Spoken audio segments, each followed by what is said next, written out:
Hello, Internet. I'm here to talk about the importance of whole brain thinking to team dynamics. This is what people think of when they typically think of left and right brain thinking.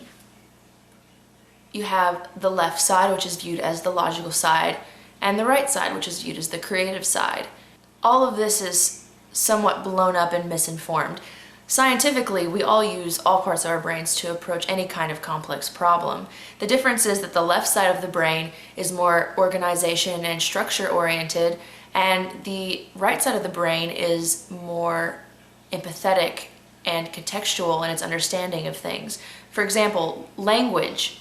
Language was often thought to be a left brain activity because language is viewed as a combination of sounds that make words and a combination of words, sounds that make sentences. However, the empathetic and the contextual element of language, being able to interpret someone's connotation, someone's tone, those things are done by the right brain. So in order to understand the full context of language, it does take both parts of the brain still.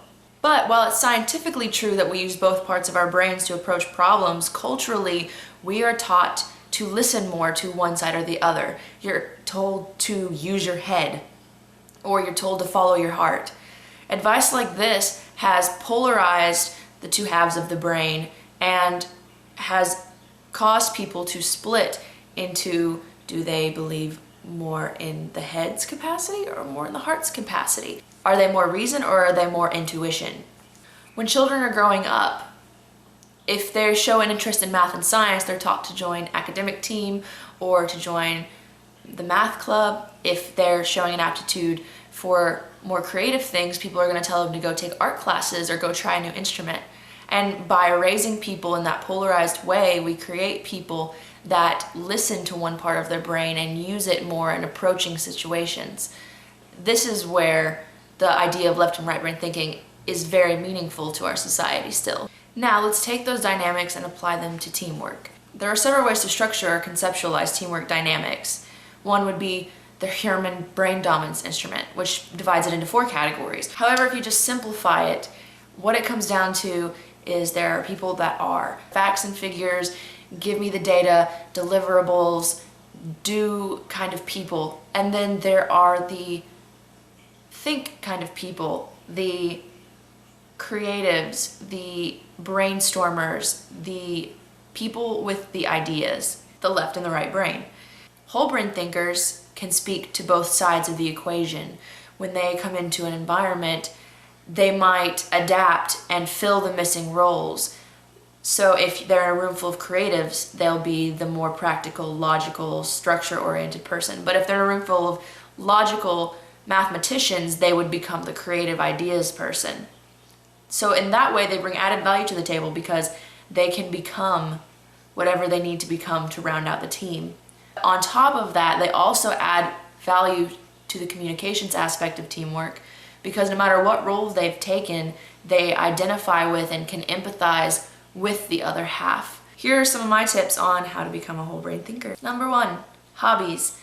If you have noticed that all of your hobbies are creative, you have joined the creative writing club at your local library and you play an instrument and you like to sing, then maybe you need to play Sudoku more often and get addicted to 2048 once in a while. Number 2, empathetic exercises. So put yourself in the shoes of someone you know is of opposite brain dominance to you and think about how they would think about a certain situation.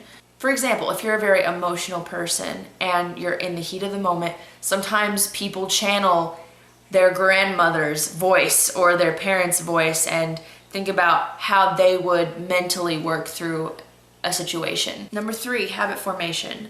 Building off of those empathetic exercises, you need to create a habit of thinking in ways that are contrary to your natural processes so that when you go into an environment, you naturally do both instead of just one. Since there are a lot of ideas on how to form habits, I'll leave that to this expert. Number 4, and lastly, the simple awareness that scientifically any of us can be whole brain thinkers is a huge step towards becoming one. As we were talking about earlier, all of the brain is used to handle all processes. It's our own cultural biases that prevent us from becoming this whole-brained individual that is so valued in the workplace, in team dynamics.